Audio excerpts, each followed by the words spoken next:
Hello, craft beer friends, and welcome to Season 9, Episode 9 of Tap the Craft Podcast. I am Danny Luce, coming to you from Boise, Idaho, and my partner in craft, the dog whisperer, and my favorite Florida man from Tampa, Florida, Mr. Kris McKenzie.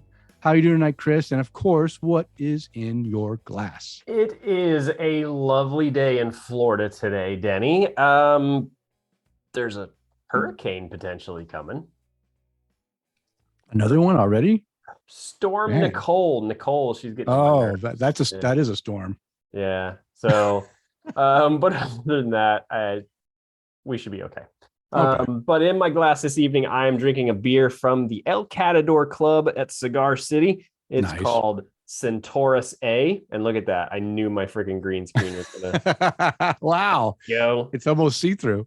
Yeah. Centaurus A. It is a double wine barrel aged wheat wine ale. Oh, nice. And I did the really classy, pour the little bit in your snifter, swirl it around a little bit. And man, you can definitely taste the wine characters in it. Some tartness from the grapes and the tannins in the grapes. And I'm so glad there's a second bottle of this in my fridge. Oh, well, good. I'm glad you enjoy it. Yeah. Is it high alcohol? It probably is. It doesn't say on the bottle how much. I'm sure I'll have to look it up on Untapped or something to get the actual number. Yeah, it's probably like 14%. Because it's not for sale, they don't have to put that on there. Oh, really? Is that? Oh, so if you don't, but you are selling it, not retail, but people are buying it through the club. I would think I don't know. I think if it was just because of like it's coming from the brewery, I don't know. Okay. Hey, maybe I guess supposedly maybe it's like a growler or whatever, or a growler, right? They don't have to write it on a growler if they do that. So. This one's only clocking in at 9%. Oh, it's a light one compared to last week. Last week you had a bit heavier one. Yeah, it was like 14% and some change. 14 and change. Yeah, it was over 14. Yeah, 14.7. Good episode. Well, what about you? How's your day going, and what's in your glass today? I'm doing well. Unlike you, where it's hurricane coming through, we're just fighting off snow. Just another reason for us to have a party. Yeah. So we had a little snow this morning, but didn't stick. A little snow. My mustache looks like I have something on my face, but it's just so I got sidetracked. Just your awesomeness. Easily squirreled into another direction. But yeah, I'm doing good. I'm getting ready to head to tropical Hawaii. So that's why we're recording this early. We are recording this a week before we normally would, because I got to get on a plane and get the hell out of here. Snowstorm before the snowstorm hits and traps us, so we can go swim with the sharks and get sunburned. Hopefully not too sunburned, but I am a little bit pale, so I burn easy. I'll put a lot of sunscreen on, keep me from getting burnt up. But yeah, I'm doing well. And what is in my glass? Well, I'm drinking a Rogue Brewery. Is it Rogue Brewing? Ales? Rogue. What is Rogue anyway? Is it Rogue Ales? Is it Rogue Brewing? Rogue Brewer? You know what? It doesn't even say what it is. I'm drinking a Rogue. Rogue Ales. I think it's Rogue Ales. Is it Rogue Ale? Okay. I believe so. And this is Santa's Private Reserve 2022 version. Oh. And what was that, Kris? I was just going to say, we're getting into the Christmas beers already. Well, yeah, because I saw this. Well, actually, I saw Kyle Lilly, one of our listeners in Ohio, Kyle in Ohio. And he posted a week or so ago, he was checking into this beer, and I said, wow, the label changed again, and it's in cans, because it used to be in bottles. I think it might have had a can release before, but the label changed. I didn't pick up on the fact that the label changed because the beer inside has changed as well. So Santa's Private Reserve used to be, back in the day, it used to be a beer that was more like an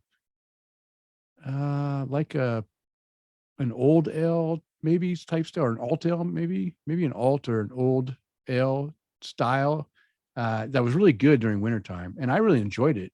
And I was expecting it to be that when I opened it and poured it into the glass. But then it turned out this color, really nice, dark brown. It looks black on my screen, but it's really a really rich, dark brown color with a head that just flies out of the glass and just sticks around for a long time. I poured this thing about 10, 15 minutes ago. I still got, some good legs and head on this glass. And it's a stout. And what it is the stout with natural tahini, tangerine, and chocolate flavors. And I'll tell you what, this beer, I put it to my nose when I first poured it. And I said, well, what is this? And as I sniff it, I'm like, whoa, this smells like one of those chocolate covered oranges you get during Christmas time. Oh. It's got chocolate flavor right up strong. But in the background of that chocolate flavor, you get this sweet tangerine citrus aroma in there as well. And it's really very pleasant if you like chocolate and citrus. And then I took a sip of it, and guess what? It follows right into the flavor. You get that chocolate up front, right in the mid, you start to get some of that sweet citrus tangerine, and then it finishes off with a little bit of bitterness with, it's not really sweet. It finishes off with a nice bitter finish, and very enjoyable. Wow, that thing is all over the place, huh? Yeah. So it's very unique, very Christmassy because of that, chocolate orange, like candy, or I don't know. I forget what those are called. Those chocolate oranges, right? You know what I'm talking about. The ones where you have to like smack them on the table. Smack them, and it's very reminiscent of that. And I enjoyed it. And so I bought a 4-pack of this at Costco. Get my beer at Costco. I'm drinking my second one tonight. I had one last night and one tonight. I'll save the other ones maybe closer to Christmas time. Don't want to drink all the Christmas ones right away. But I'm doing good. And that's a pretty long intro into the show, but that's okay. That's okay. I told Kris that we're going to try to keep this episode short because I have very little time to get it ready and up so that it can be released before I go. It won't be actually released until I get back, but I won't have any time to prepare it before then. So we're going to try to make this show quick. So let's get on with the show. But before we get too far into it, we always want to let anyone new listening to Tap the Craft podcast know what we're all about. We are an educational podcast focused around celebrating all things craft beer because we want to assist you, our listener, along in your craft beer journey and adventures. And you're listening to episode 217. We're recording on Monday, November 7th, 2022. And yes, we are live on Facebook. If you would like to join us during our recording sessions, you can do that by just hitting us up on Facebook on the Monday, usually the Monday before we release the episode. This week, we're doing it a week early. But if you listen to the last episode, we told you we were going to do it a week early. So you were prepared. And in this episode, we are going to discuss the Cicerone certification program. Now, if you remember from last episode, we had a listener, Mark Reedy. He sent us a voicemail. Sent us a voicemail, yeah. Yeah, he sends a voicemail, and he was thinking about doing the Cicerone certification program, at least one or two tiers of it, maybe. And he was asking what our opinion was, and we gave our, bit of an opinion, but we realized that, we don't really know everything about this program. So we thought it'd be great to go ahead and do a follow-up to his question in this episode and talk about the Cicerone certification program so we can learn and you, our listener, can learn in case you want to go ahead and jump into this program and become even more fluent in your beer knowledge. And of course, you can count on Kris and I having some great conversation along the way. And this episode is brought to you in part by our satisfied Patreon supporters like Mike Allen, Bill Schlemmer, Amanda and Kevin Argauer, Mark Reedy, Mike Blanchard, Tara Carlson, and Jim Kutzall, and Alex Fuchs, who are our virtual producers. And Tom Byrne, Jeff Seiler, Johan Halberg, Chad Lamassa, Mark Church, and Eric Gromley, who want to buy us a virtual beer. If you enjoy the content we provide, we invite you to support the show by toasting your host or buying us a virtual beer or even becoming a virtual producer. You can explore the options on our support page by visiting patreon.com/tapthecraft. All right. We don't have any feedback this week. No voicemails, no emails, no Twitter, or well, we might have Instagram. I don't ever check Instagram, but no feedback from our last episode. It was only a few days ago we released it. Understandable. But if you want to send us a voicemail, we love voicemails. You can call us at 208-536-3359. Or if it's easier for your member, think of it as 208-53-ODDLY and leave us a voicemail. Whatever you want to say, drunk dial us or ask us a question or tell us how great we are or tell us what you'd like to see us do differently. Hey, we're open to all kinds of voicemails. But if you're too shy and you don't want to talk to us on the phone, you can contact us with your questions or comments through email at tapthecraft@gmail.com or on Twitter and Instagram at tapthecraft. And of course, on our Facebook page, facebook.com/tapthecraft. And don't forget to visit our Tap the Craft podcast website at tapthecraft.com. Okay, Kris, we have been trying to get people to leave reviews for quite a while. We've been having this contest to win a FrostBuddy. And a FrostBuddy is one of these nice containers where you can put your beverage of choice in and it will keep it nice and chilled while you're out doing fun things. I'll be bringing this with me to Hawaii because, it's hot in Hawaii. I don't want to get my beer to get all warm when I'm out there swimming with the sharks. So yeah. It's just smart. So you could be like me and bring your FrostBuddy on vacation and you have a chance to win one. We've given away 2 already. This will be our 3rd FrostBuddy giveaway this year. And so the people that are put into this are the people who left us reviews like we asked and sent us a screenshot. And we have a couple people that did it on 2 different platforms. So they're in there twice. So Kris, why don't you go ahead and spin that wheel and let's see who won the FrostBuddy. So I'll give you fair warning. There is music to this. When I click this, I did set the volume to 25%. So if it's loud, I'm sorry. Okay. But you know what? It's for the love of everything that we do. So here we go.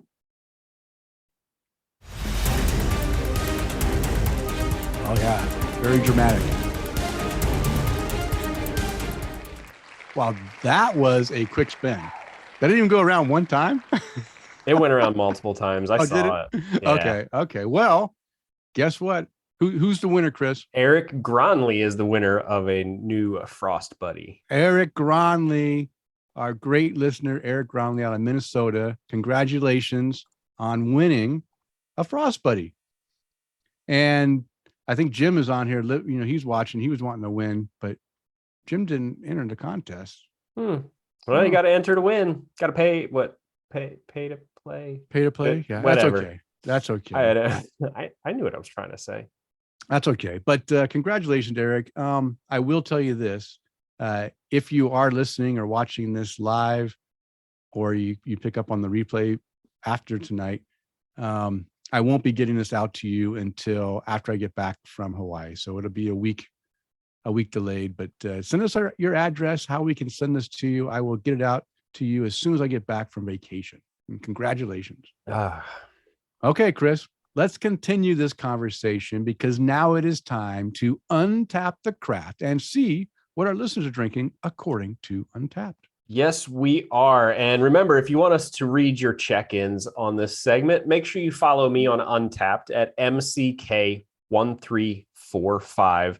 And we usually read the check-ins that are 24 hours prior to our recording time. Now, these last couple of episodes, we've been mixing it up a little bit, but next recording isn't for like another 3 weeks, right? 2 weeks, 3 weeks. It'll be 3 weeks. Yeah, you're right. 3 weeks, give or take. But yeah, so make sure you follow me on Untapped, and we will read your check-ins if you're checking in within about 24 hours of our recording time, which is 8:30 p.m. Eastern time. Good. So this gentleman, who I'm going to read a couple of his check-ins. Actually, I'll read this first one because Alex Fuchs just made the cutoff with a couple of his beers.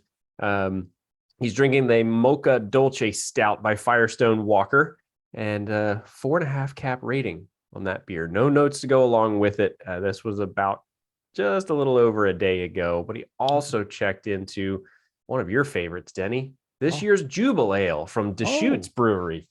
You mean this beer right here I have on deck? Yeah. Woohoo! Look at this. I was ready for that. That's your follow-up beer, is it? Yeah. He gave that one 4 caps for his check-in at the Bitter Creek Ale House. Ah, yes. And then moving on up to Mr. Craig Andrew, got to have a couple beers with Craig and his lady Robin at the Badass Beer Festival this past Saturday. He's checked into a couple of things that I still have to check into. I have a list that I need to get to. So if you see me speed drinking on Untapped at like 10 o'clock in the morning, you'll know why. Nice. Checking into beers from Tripping Animals. Super Connected was a collab with Fidens, as he said, 10% juice. He gave it a 4.5 cap rating on that one. Also checking into It Has the Juice, 5th anniversary triple IPA by Resident Culture Brewing, one of the better hazies at this fest. He's a big hophead, so a lot of his check-ins would be IPAs, because I remember standing at a table with him and he had a beer from Civil Society and he goes, this one was the best that I've had all day, and they actually gave him a whole can of it. And he was like, I'm going to take this one home, and then ended up cracking it right there at the table. So but yeah, so some beers from Resident Culture, beers from Magnanimous, the Hop Master Inn from Magnanimous. He had some Woven Water right here in Tampa, Marker 48 right here in Tampa, 450 North. Had their Dragon Juice, which he rated 4.25 caps, and a little bit of everything. Had some awesome breweries there this weekend. And this beer, just because I like the name of it, Special Magical Shirtless Power. You know what? I saw some guys. You took photos of the group at that were one of them wasn't wearing a shirt. So magical. That you know what's funny? That happened a lot. It's just a lot of shirtless guys out there. Random person come up to us recording and they're not wearing shirts. So, you know, but the Special Magical Shirtless Power from Bramari Brewing over in Asheville, North Carolina. And then I'm going to read this check-in from Lauren F. is drinking an Out of Order favorite scary movie by Rar Brewing. They are out of Maryland, if I do remember correctly. Saw these guys at the festival too. You guys were supposed to save cans for me so I could take the label art off of them, but it didn't happen. And yeah, understandably so. I mean, it's a busy event. I appreciate the fact that they offered, but she gave this one a 4.25 cap rating. They are really big on fruited smoothie sours, like the beer I drank from them. Somebody joked and said, what are you drinking, Pepto-Bismol? Oh no. Oh wow. And they're part of the day where I wish I would have had some Pepto-Bismol. I had the tablets in my bag. I was just fine. Not my first beer event. Let's see, moving on up the list here. Bill Schlemmer is drinking a Dirt Nap by the Vale Brewing Company. Oh, nice. Third beer I've had from this brewery. They've all been good. And so is this one. Very tropical. I pick up hints of guava and maybe passion fruit. 4.25 caps for that beer. Mr. David Martin drinking a Pineapple Coconut Beach Umbrella by Westbrook. I said the name of the beer right. Can't say the brewery correctly. Westbrook Brewing Company. No notes on this one, but gave it a 3.75 cap rating. Bill Schlemmer again. Oh, geez, no wonder. Drinking a double dry hopped Juicy Bits by Weldworks. Yeah, I saw he drank that. Have you had the double dry hop version? No. Yeah, me neither. He said outstanding. I have not had the double dry hop version and rated. That doesn't make sense, but either way, he rated it previously 4.25 caps for the original version. This one is so smooth and balanced, so many flavor notes. Only the sixth beer I've given 5 caps. Yeah. So that's saying something. So a 5 cap rating for Bill Schlemmer on the double dry hop Juicy Bits. William Lake is drinking an orange cream cider by Country Boy Brewing. He also checked into their Fire and Brimstone, which Fire and Brimstone he gave 3 3/4 caps. Also gave the orange cream cider 4 1/4, and don't want to leave out his check into Epiphany Bay Imperial IPA, which he gave 4 caps to. Let's see. Buck Buchanan. Checking into a high 5 by Stone Cloud Brewing Company. Another banger from Stone Cloud. Bit of a, I think that's supposed to say hop burn, but it says bit of a hope burn, but a fine beer nonetheless. 4 cap rating for that one. We'll go ahead and post that one. He's also drinking a Black is Beautiful. Wow, is it that time of season already for the Black is Beautiful beers? I thought those came out 2 years ago. They did, but people have still been releasing them. Even Match Swede re-releases his Black is Beautiful beer. Yeah. This one was by Core Brewing and Distilling. It was a Black is Beautiful IPA. He said, good IPA. Not sure of the dates on it. Feel like the hop is starting to fall out a bit. Okay. It might be 2 years old then. It's aged. You can age fine beers like, IPAs. Either way. Was it a black IPA? No, all it says is Black is Beautiful -IPA. Okay. So, Art Warcheck is drinking a Grammatical Fiction by Root and Branch Brewing. No notes on this one, but gave it a 4 1/4 cap rating. Continuing his check-in streak, Mr. Good. Chad Lamassa. Yes. Listen. It's just, I think it's a kind of luck of the draw for him. But he told me, he's like, Mondays and Thursdays, those are my check-in days. Massive sports night. The Ravens, Caps, and Duke all play tonight, as well as Monday Night Raw being on. Don't know what to watch. The beer has a blackberry and mango up front and some creaminess in the finish. Quite good. 4 1/4 caps for that one. Listen, when you got the Ravens, the Capitals, the Blue Devils, you got wrestling on. It sounds like you just need like 3 more TVs, Chad, and you'll be fine. Yeah. Moving on up, Mr. Jeff Seiler drinking a Dream Stealer by New Anthem Beer Project. Oh, wow. He's drinking this one at the Veggie Wagon.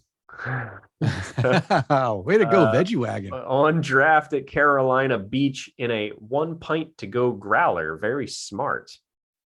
Yeah, pint to go growler. If I was, it's just a bigger, just a small one, just a small growler. Yeah, 4 cap rating for that one. Look, if I'm gonna get a growler, I'd much rather get like a 16-ounce one. I like the half growler size, the 32 ounce ones. I mean, that's 16 ounces. Yeah, I like the 2 beer version. I have one. You can't see it. It's right over here. It's a flip top. One that I used to use. I haven't filled that sucker up in a long time. But when I only want to do half of like 2 beers by myself, I want to try something, I'd use that. When's the last time you filled up a growler, Denny? I haven't filled one up in years. Yeah, I can't remember last time. Actually, the last time I filled up a growler was at Mad Swede before he started canning. And it's the only way I could get his beer outside of the brewery was to can. So that's the last time I used it was Mad Swede. So that was probably 3 years ago. I saw somebody do it. I was at Zephyr Hills Brewing Company a couple of weeks ago, and somebody brought in a growler, and I was like, "Oh wow!" Still I bet the Gasparilla Pizzeria and Growlers, they probably fill a lot of growlers. They do. Growlers. Their growlers are pretty awesome, man. And their growler machine. I mean, it doesn't get any easier than this. You put the container inside of this vessel, and it slides up, shoots a little CO2 in there, it shoots the beer in, and it's done. It's pretty awesome. Nice. Chad Lamassa checking in again to a Hopping Evil by Gold Horn Brewery. Straight up IPA, no frills, some nice piney bitterness. 4 1/4 caps for that beer. Excuse me. Yeah, this wheat wine. Okay. Don't worry, I'm going to be burping up here soon. Lauren F is checking into a Mixed Trail by Calusa Brewing right here in Florida. 4 1/4 caps for that one. No notes to go along with it, but a pretty cool glass you're drinking out of there, Lauren. Jeff, I was excited to read this check-in. Jeff Seiler is checking into a can you see Uranus by Hillman Beer at the Carolina Beach Lake Park. Jeff, don't go trying to see people. Don't go looking for Uranus at the park. That'll get you in trouble. But you do you, buddy. Whatever seems like a good idea. 3 3/4 caps for that check-in. And I'm going to hit refresh. And that's what everybody's drinking. Well, great beers. Some good laughs in there too.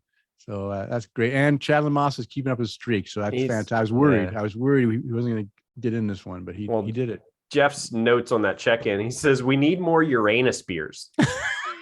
How's Uranus? What's on Uranus? Yes. Or Uranus on fire with habaneros.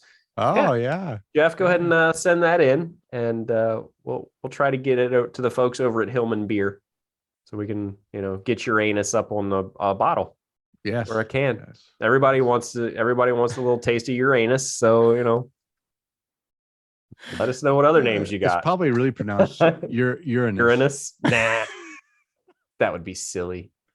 No, it's got to be Uranus. I mean, that's how I read it when I was a kid, and kids are never wrong. Yeah. All right. Well, great check-ins, everyone. Keep it up. Keep up the good work.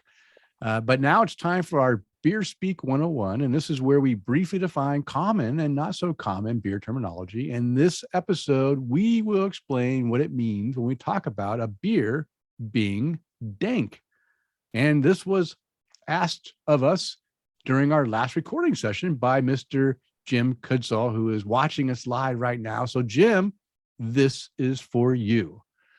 Dank beer is a term used to describe a beer that has a strong, pungent, funky, odoriferous. That's quite a word. And distinct aroma. This can be due to the hops used in the brewing process, or it can be a result of the yeast or bacteria present in the beer. Some people believe that dank beer has a skunky smell, while others find it to be more earthy or floral. And I left out all the terminology for, weed and marijuana and all that stuff, because, if you partake in that, maybe it, this dankness is characteristic of that as well. So, well, I mean, it's only fair because hops and cannabis are in the same family. Yeah. But yeah, so that's where the dank comes from. And if you look at beer styles that tend to have some of this dank characteristic, I used to get a lot of this dankiness from the fresh hop beers, but I'm finding that it's less obvious of dankness now. They're starting to brew these fresh hops and using them in a way that the dankness isn't really there in a lot of the beers, which I appreciate, because I'll be honest with you, I am not a huge fan of dank. No, me either. Character. I enjoy it when it's there lightly and it enhances the flavor of the other stuff going on. I don't mind it that way. But if it's just like big in your face dank, like if I see a beer and it says 1000% dank, I'm not going to drink that beer, because that's going to be way too dank for me. Yeah. Well, I mean, like if you've ever had any of Sweetwater's 420 series, I've stood next to somebody ordering one of those beers before, and you turn around and you go, who's smoking weed? Yeah. And that's the thing. Some of these beers that are dank, they literally you'll pop the beer open and pour it into a glass or pour it from the tap. It pretty much smells up a good 10-foot radius around you. You can smell. Impressive. You walk into this, you can smell this dankness. So those are the really, really dank ones. But yeah, that's what dank is. And I agree. I would say, for my own opinion, I think of dank more in the skunky type smell, like when you drive by a skunk that's been hit by a car. You don't have to hit the skunk. You just have to drive through that funk, that sulfury smell. And it's in your car, and you're going to smell it for at least 5 miles down the road afterwards. So, yeah, that's dank. Okay, well, there is our our Beer Speak 101. But now, hey, we're moving right along, Kris. Now it is time for the Brew Buzz. And the Brew Buzz is devoted to discussing various beer-related topics. And this week, as we already mentioned, we're going to discuss the Cicerone certification program. Now, almost all of the information that Kris and I are going to read off of here was taken from the Cicerone Certification Program website, which I'll have a link to this website on our show notes.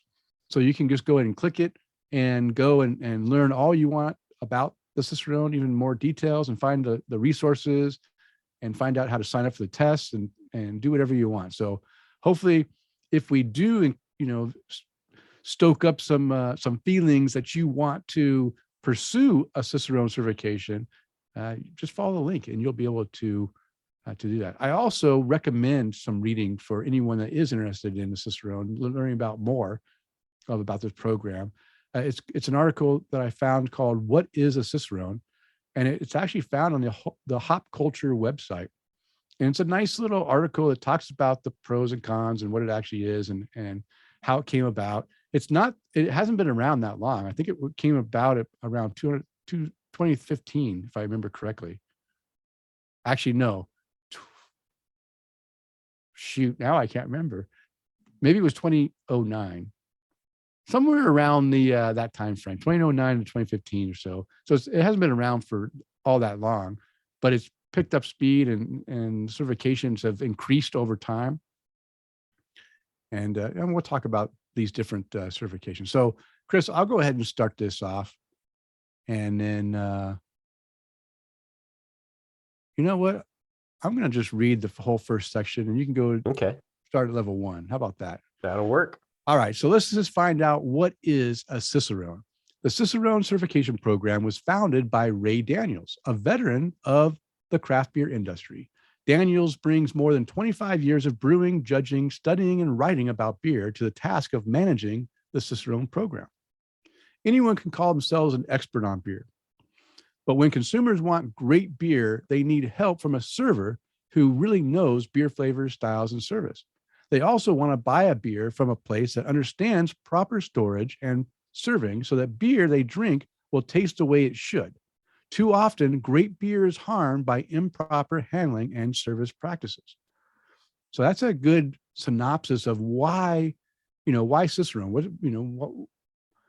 What is it going to gain you if you go through one of these programs? It's going to give you more of this information on how you can, serve this beer and make sure the beer that you're serving is of the highest quality and the proper servings for getting the best flavors and aromas and taste, everything that the consumer wants, right? Without having flaws in there.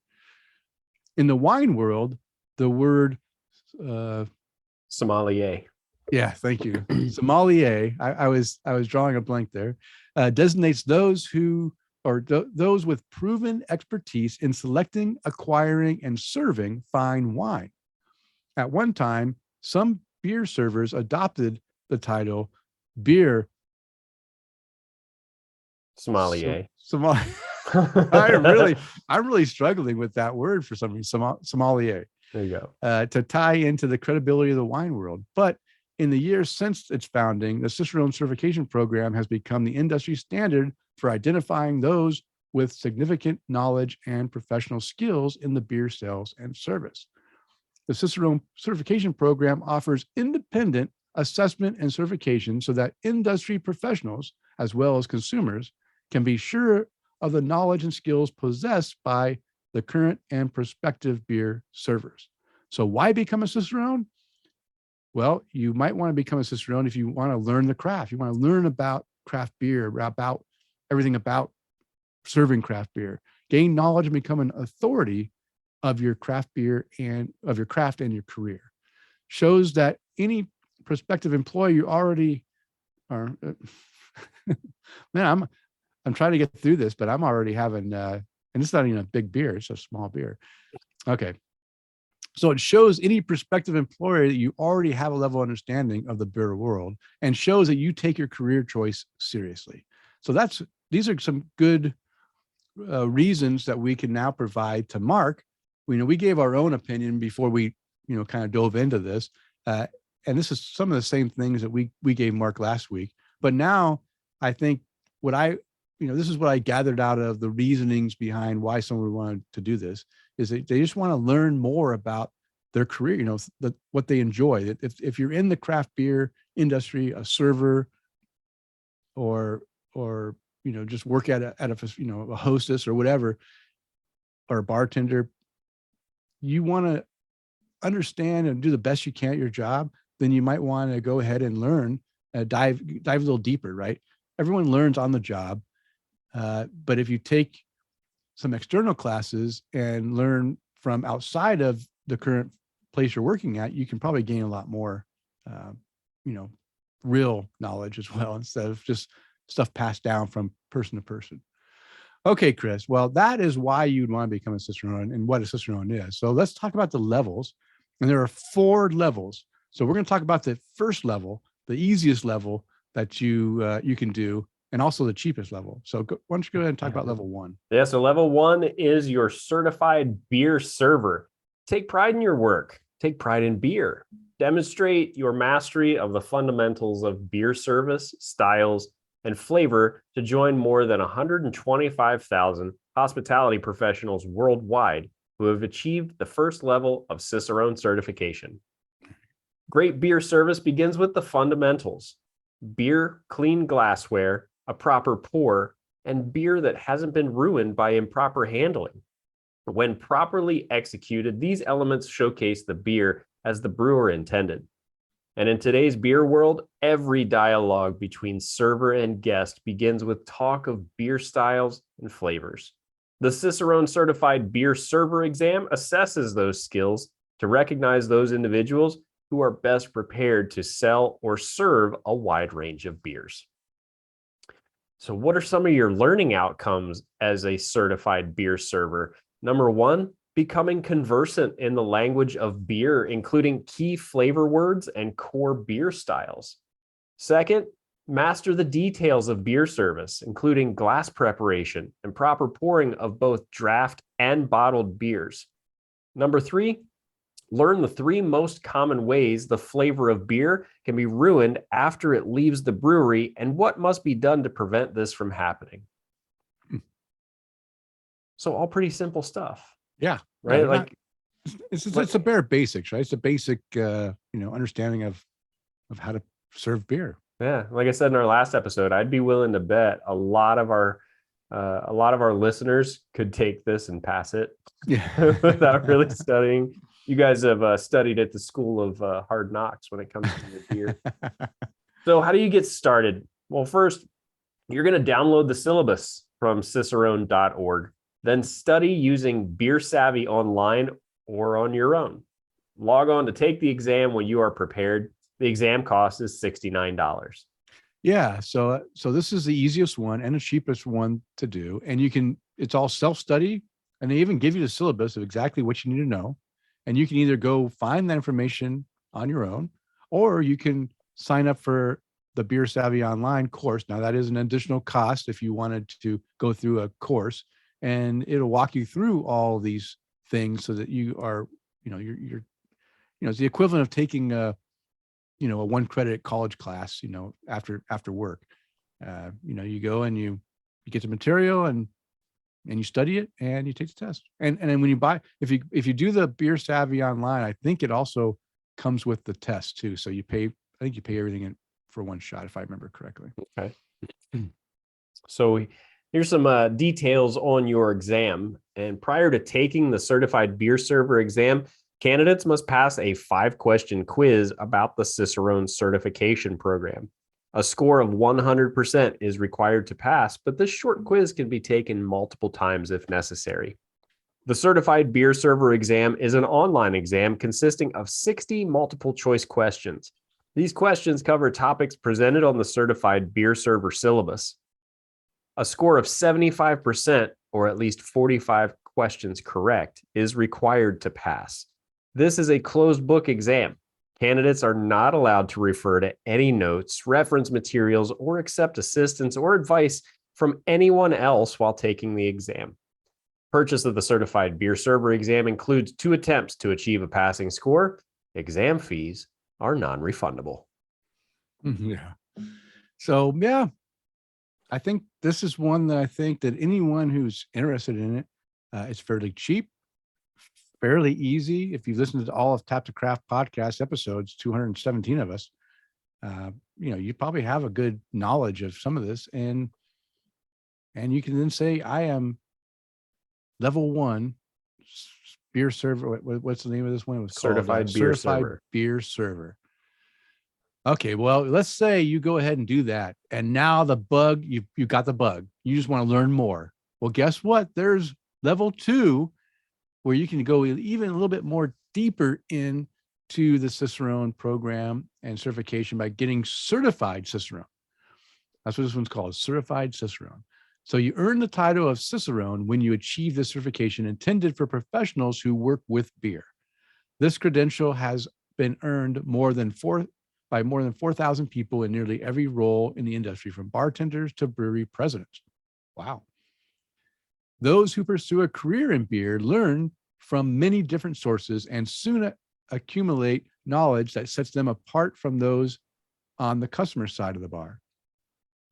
But without certification, it is hard to tell what people really know simply by looking at a resume or business card. The Certified Cicerone exam allows individuals to quickly demonstrate that they possess a professional body of knowledge and essential tasting skills related to beer. Those who pass earn the right to use the title Certified Cicerone and display the logo on their card and correspondence. They also get listed in our certification directory, where anyone can verify their status. Certified Cicerones enjoy enhanced respect and prestige that can help improve their business and success of their career prospects. Yeah.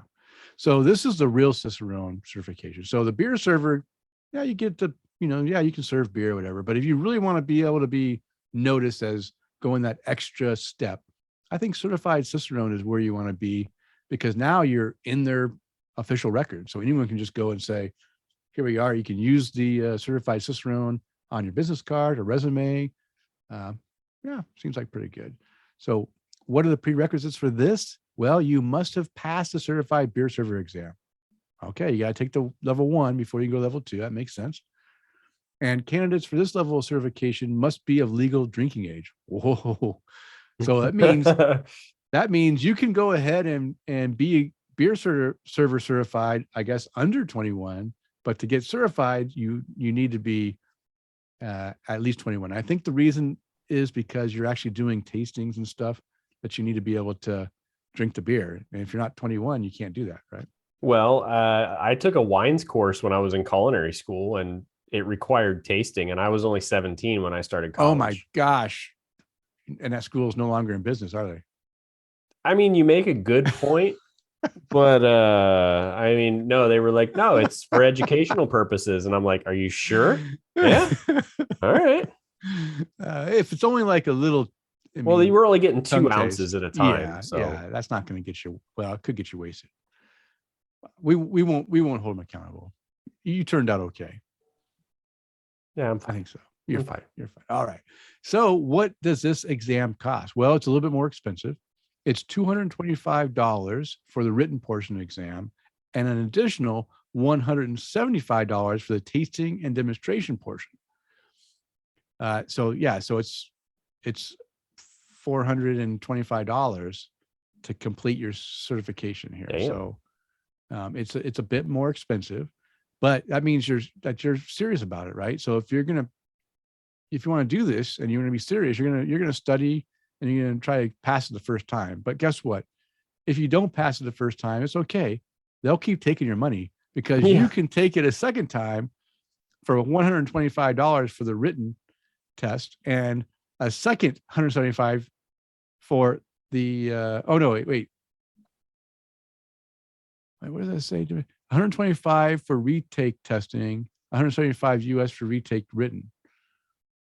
So there's two portions. There's a tasting portion and a written portion. Yeah. So you basically save $50 redoing it. So whichever one you don't pass, you can redo for $50 less than the first time. And again, these fees are non-refundable. So be serious about it, study and get it done. A passing score of 80% is required overall, and at least 70% on the tasting portion in order to pass. So you have to get overall 80 and at least 70% on the tasting. And if you want more information, go to the Certified Cicerone Exam Scoring Breakdown on the webpage to find out more about how they score each of these portions of the test. I'm not going to go into that kind of detail, because if you really are serious about this, you can just go to the website and find out all the information yourself. Okay. Before we get into the next one though, Denny, how many people have taken tests in Boise? Here's your guess for the day. And I'm talking about certified beer servers, Cicerones, and then the next couple of levels that we're going to read about. Okay. How many do you think? I'm going to say 15. So currently, if you just type in the city of Boise, there are 312 people. Wow. Who are certified, who have passed some sort of test. Through Cicerone.org. How about Tampa? I will check that in a minute. 306 of those are all certified beer servers. There is no one else above certified Cicerone in the Boise area. So you've got 6 people who are certified Cicerones. One person works for 10 Barrel, the other one for Hayden Beverage, and then there's another company that I'm not familiar with. But let's see. Hayden Beverage is one of the distributors here. Is distributors? Okay. And 10 Barrel. I know 10 Barrel. They have a brewery here downtown. In just Tampa, we have one advanced Cicerone. Doesn't list any company, but we've got 8 certified Cicerones. So one's at Seventh Son, 3 of them are at Cigar City, and one is at Coppertail. Oh, well, good breweries. So if you take 9 from, let's see, as far as beer servers go, 509. Wow, that's not much more than Boise, and I think Tampa is a bigger city, so I feel pretty good about Boise. Yeah, and it's pretty cool to kind of see some of the businesses who have at least a certified beer server on staff. Obviously we have one at there's a golf and country club, and then a lot of breweries, Cigar City, Seventh Son, that kind of thing. Joel Bigham is listed on here as a certified beer server for Fermented Reality. There we go. But yeah, that's a pretty cool thing that you can just kind of look that up and check it out. Yeah. I didn't even go and look that, so I'm glad you did. That's cool. Well, let's move on to the next one. The Advanced Cicerone. That's level 3 for those playing along at home. This is the 3rd level of certification in the Cicerone certification program. It requires a solid understanding and distinctive expertise of beer, as well as an excellent ability to detect and describe beer flavors using both consumer and brewer vocabulary. The 3rd level rank of Advanced Cicerone was introduced in 2015 to distinguish those individuals who had advanced their knowledge to an expert level. Those who achieve this certification possess expert knowledge of beer and excellent tasting ability. Such knowledge generally results from several years of additional study and tasting after achieving certified Cicerone. Well-prepared candidates will have excellent and extensive style knowledge, hands-on experience managing beer service, direct familiarity with brewing process and ingredients, and frequent and repeated experience in beer and food pairing. I could do that. I've totally done that. So prerequisites, obviously, you've got to pass the certified Cicerone exam. And candidates for this level of certification must be of legal drinking age. Well, that was a requirement for the previous one, so that's obvious. Come on. Let me take this sip here and we'll move on to the exam costs. Yeah, you'll need to keep drinking. First time written portion of this test, $425. The first time tasting portion of this exam is $375. Damn. If you say expensive beer. And if you don't pass it, there's a $300 retake cost for the tasting portion and a $375 retake cost for the written portion. And guess what? Exam fees are non-refundable. Candidates have the option to take the written exam online during a remotely proctored exam session. All right. Your passing score will be at 80% overall and at least 75% on the tasting portion. For more detailed information, please see Advanced Cicerone Exam Scoring Breakdown further down the page. Yeah, so they take this tasting pretty serious. They don't want anyone not getting a good score on the tasting. You know, you might be good at taking tests and you get 100% of the test, but they want to make sure that you don't screw up on the tasting. Yeah. Okay. Well, if that wasn't good enough for you, then you can go to level 4 Master Cicerone, which I think there's only like, I don't know, 416 or something like that, some ridiculous amount in all of the world. So what is Master Cicerone? It's the 4th and the highest level of the Cicerone certification program. It recognizes an exceptional understanding of the brewing, beer, and pairing, combining outstanding tasting abilities with the encyclopedic knowledge of commercial beers. Wow. You have to have an encyclopedic mind on commercial beers. Currently listed through cicerone.org, there are 22 in the world. 22 in the world. 22 Master Cicerones. Yeah, this is crazy. And it looks like there's everyone except 3 of them are in the United States. Oh. Is one of them in Israel? No, Canada, okay. United Kingdom, and 2 in the United Kingdom. So 1 in Canada, okay. 2 in the United Kingdom. Okay. So the Master Cicerone exam challenges individuals to master every technical and aesthetic aspect of beer. Candidates must converse with professional brewers and chefs as a peer, demonstrate the tasting ability of a seasoned quality control panel member, and yet also speak with consumers using easy to understand but vividly descriptive language. Wow. Those who possess these skills serve the industry as consultants, educators, and knowledge leaders in various organizations. The prerequisites for this is all candidates for the Master Cicerone exam must have passed the Advanced Cicerone exam, and candidates at this level of certification must be of legal drinking age. Exam cost, initial test, $995. Retakes, $795. Exam fees are non-refundable. You must get a passing score of 85%. For more detailed, see the breakdown at the Master Cicerone exam scoring on the page. So there you go. That is all the levels of Cicerone certification you can get. And it gets pretty extreme. And I've watched shows on, I can't remember what show I watched, but I've watched shows where they go through this Master Cicerone program. They kind of, it's like a documentary or whatever, and they walk people through, and these people will go and take this test multiple times. It's only offered like once every 3 or 4 months, and they go fly to Colorado and they sit and they do the test and they wait for the finish, and out of the 6 to 8 people that are doing it, maybe one will pass or maybe none will pass, right?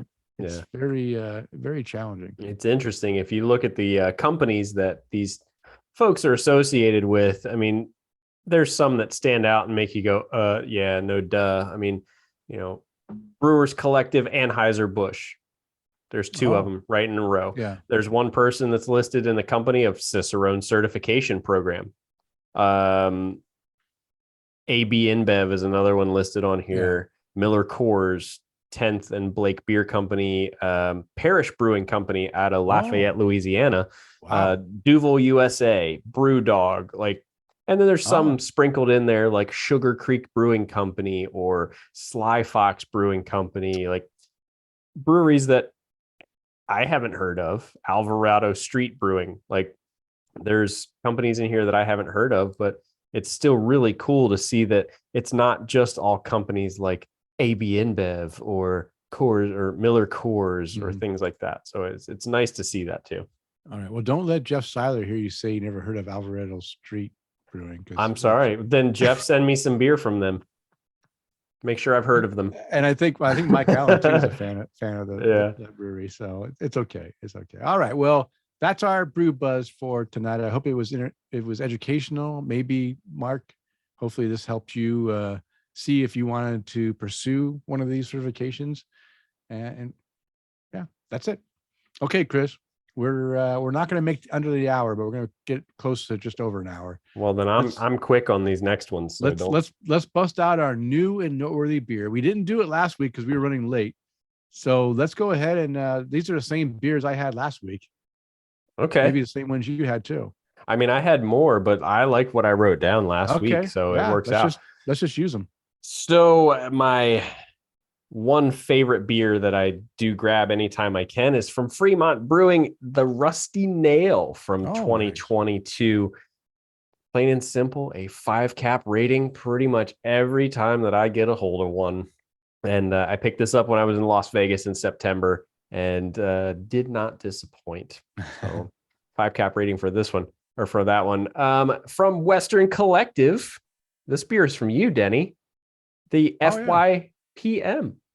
Nice. Which stands for you pay me. And that one, funny enough, is Tina's unofficial motto. So, but really great, easy drinking pale ale. I cracked this one open and I was expecting, some pininess and some, resinous, and it wasn't. It had some earthiness to it. Now, granted, I drank this a couple of weeks ago, but it had some earthiness to it. It had some citrus to it, and it was just it was a different beer than I was expecting. And I was watching Goodfellas while I was drinking it too, and that's actually kind of where the line comes from.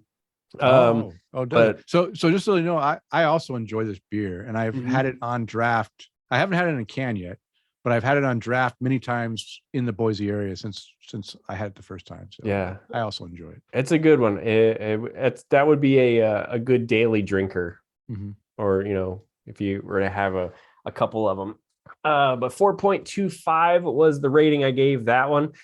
And then the last one kind of caught me off guard because initially when I had this, I actually rated it lower, and then I had the chance to try it again, and it was just so much better. It's from Ravenous Pig Brewing, their Working Man Baltic Porter. And Baltic Porter, definitely not a style you see much of. And when I do find them, just like you, Denny, I'm definitely excited to get them. But nice and roasty, but still pretty smooth. And I got this from over at Gasparilla Pizzeria and Growlers. They had it on tap there, gave it a 4 cap rating. Nice. What about you? Tell me about your new and noteworthy beers. I will. And these are all 3 of these beers I'm going to talk about were gifted to me by this handsome man across from me, Mr. Kris McKenzie, sent these to me. And I'll talk about the first one. I loved the entire care package he sent. All the beers were fantastic. I really enjoyed them all.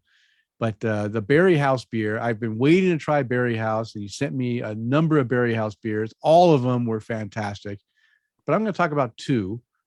And I'm going to talk about the 2 that are in we're in season. We're kind of out of season now. It's out of Oktoberfest. But they're both kind of Oktoberfest beers and very limited beers, and they're 2022 versions of them. And the first one is the Marzen, and the Marzen, and I gave this beer a 5 cap rating just to let you know how much I enjoyed this. I said, and here's what I wrote about it. I said, thanks, Kris. This beer is, in capitals letters, awesome. In my opinion, the perfect Oktoberfest beer. So damn delicious. I see you haven't checked into this yet, so go out and get it. I haven't. You didn't check in when I had checked into it back October 14th. Jeez. And I am not kidding you. I've had so many Marzens and Oktoberfest beers, and I enjoy them. I love them. And this beer just hit all the things I love in a good Marzen beer, and I just loved it. And that this was the first Barriehaus beer I had, and just 5 cap rating. Well, guess what? I decided to drink another Barriehaus Oktoberfest right behind this one, thinking that there's no way I'll be able to hit gold twice. Well, when I drink the Oktoberfest Gold, I hit gold twice. Another 5 cap rating for an Oktoberfest. How does a brewery make 2 awesome Oktoberfest beers that are different styles and taste differently, but in their own way, they just do everything right? So this is the Oktoberfest Gold beer. I said smells delicious, just like you would expect. Some malt sweetness on the nose as well. Golden color with lots of bubbles, a slight off-white head. Flavor is great. Ends with a slight bitterness to make it very balanced. And again, thanks, Kris. Another 5 capper. I'm going to tell anyone, if you guys make it to the Tampa area, and if you don't go to Barriehaus, you guys are crazy, because these guys make some fantastic lagers. I mean, really, really good. And you can get a lot of their stuff just kind of out and about too. A lot of places will have it on tap. Yeah. Yeah. They don't disappoint. I mean, I really was, we interviewed him on the Fermented Reality Beer Cast, and I really enjoyed hearing about the beers and just wanted to drink them back when we talked about them back then. And now I finally got to try them. And like I said, they didn't disappoint. All right. And let me find the next beer is from Allagash Brewing. And, I can't get Allagash here, but luckily Kris can. And he sent me an Allagash Brewing Haunted House Dark Ale. Well, hell, he knows I love dark ales, and it worked out perfect. But he says, what I say here is pitch black, beige head with dense bubbles, roasted malt with a slight coffee and hop notes aroma, smooth, creamy mouthful with a roasty coffee flavor. The beer finishes with a slight hoppy bitterness. This is a fantastic dark ale. Thanks, Kris. 4.5 cap rating for that one. Thoroughly enjoyed that as well. So those are my new and noteworthy beers, all very high rated, very good beers. I recommend anyone who can get these beers, go grab them. You won't be disappointed. Any comments, Kris, on anything I checked into? I'm just glad you were able to finally get a hold of some Barriehaus, because just like you, I look for their stuff, and it's always such a good representation of what you and I talk about all the time: beer flavored beer. Yeah, for sure. And and the great part is the history that's behind all of their brewing. It's like, oh, these are my grandfather's, recipes from, true. 1897 that we were finally able to bring out to the public. Like, they used to brew beer and then it kind of stopped for a while, and then the team over at Barriehaus has picked it up, and I pick up just about anything, or I will try just about anything that they put out. I mean, they even did a smoked beer. Now, it was a little too heavy on the smoke for me, but it was still good, just to be able to take the time and appreciate what it is. Yeah. And go, okay, yeah, you know what? If I was going to, maybe eat a specific kind of food and have a smoked beer to go with it, this might hit the spot. Now, if I'm going to sit and drink a glass of it, maybe not. But it was still great to be able to try it out and just appreciate it for what it was. Yeah, exactly. All right, Kris. Well, let's go ahead and finish this show out. But we always want to be able to raise a glass to whoever we'd like to raise a glass to. So, Kris, who would you like to raise a glass to this week? Well, I have a little bit left of this beer. Oh, good. Because I have a lot of glasses to raise. First off, Miguel at No More Pours podcast. Want to say thank you for inviting us out to chat with you guys and just enjoy all the shenanigans at Badass Beer Fest this past weekend. Excuse me. And I forgot to type one in here too. Ryan Freeman from Dade City Brew House. He actually drove me to the event. Funny enough, Dade City is about an hour north of us, Denny. He lives, 10 minutes from me. Oh, okay. So Ryan, cheers to you, buddy. I'm really excited about trying that flan beer with my buddy Joe Lopez. And then cheers to the folks over at Tampa Bay Brewing Company. They threw an amazing beer festival, as they always do. So I want to raise a glass to Mr. Dave Doble at Tampa Bay Brewing Company, Mr. Mike Doble, who I got to meet also at the He's with the Explorium Brew Pub in Milwaukee, Wisconsin. Oh. And Mr. Mark Doble, who is at Aviator Brewing in Fuquay Varina, North Carolina. Oh, so wow. if you guys can get into any of those locations, go check them out, because I'm pretty sure they're going to be putting out some pretty amazing beer. So the brothers Doble, cheers to you guys. Appreciate you guys taking the time to come and chat with us the other day. And hopefully we'll be talking to you guys very soon. Denny, who would you like to raise a glass to this evening? Wow. I can't. It's going to be hard to keep up with what you just gave out. So I won't even try. I'll just raise my glass to our Patreon toast this week, to Mr. Mike Blanchard. Cheers to you, Mike. Thank you for your support. And also, he came through Boise last week, and we grabbed dinner and drinks together, and it was a great visit. Always a pleasure to have a conversation and just spend time together. So thank you, Mike, for stopping by and eating and drinking with us. And also, I want to raise my glass to all of our new listeners out there. I know one might be listening right now. Jody, cheers to you. I hope you enjoy the show, and share, your favorite beers with me as well. I'd like to hear what they are. And of course, being a former serviceman, I always want to raise my glass and thank all those who have served and who are currently serving in the U.S. military services, protecting our freedoms. Thank you for your service. And please, we hope you're able to return safely to families very soon. And Kris, why don't you go ahead and raise a glass to our sponsor? FrostBuddy is specializing in cooling containers for your beverage of choice. FrostBuddy has the Universal Buddy 2.0, which is the world's first universal can cooler for 12-ounce cans, slim cans, bottles, and even 16-ounce cans. FrostBuddy also has the world's first universal wine cooler, 24-ounce stainless steel mugs, and even stainless steel dog bowls.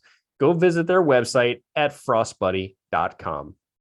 All right. And you can find the beers and the links to the articles mentioned in the show in our show notes, located on the show post at taptocraft.com.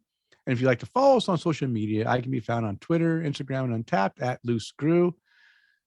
I'm saying that still, but you know what? You're not going to find me very much on those. I think social media is kind of like dwindling down. I need to think of maybe opening up a different, like our own private social thing, like on Discord or something. I'll think. You mean about like that. Truth Social? Is that? I don't even know what that is. So that was a social media platform, I believe, started by Donald Trump. No, I'm not going to join Truth Social. No wonder I haven't heard of it. But Kris, if any of our listeners want to find you on Twitter, how would they find you? Well, if you're looking for me, then I got other problems. But hey, you can find me never on Twitter at Chris_McKenzie82. But you can always find me on Untapped and Instagram at MCK1345. And you can always interact with us on everything social, us, not Denny, at Tap the Craft. That's right. Facebook, Kris is a major Facebook guy. He'll hook you up. I'm on there sometimes. I do get notifications, and I will go in and when I get them and chime in every so often, but I don't spend any time. I don't spend any time on Facebook. Let's just say that it's very focused. All right. Well, it is last call. It is time to bring the show to a close. We want to thank you for downloading and listening. We ask you to please tell a friend, and of course, subscribe on your favorite podcast app. And as a reminder, we release a new show every 2 weeks. Now go out there and spread the good word of craft beer. Cheers. Cheers.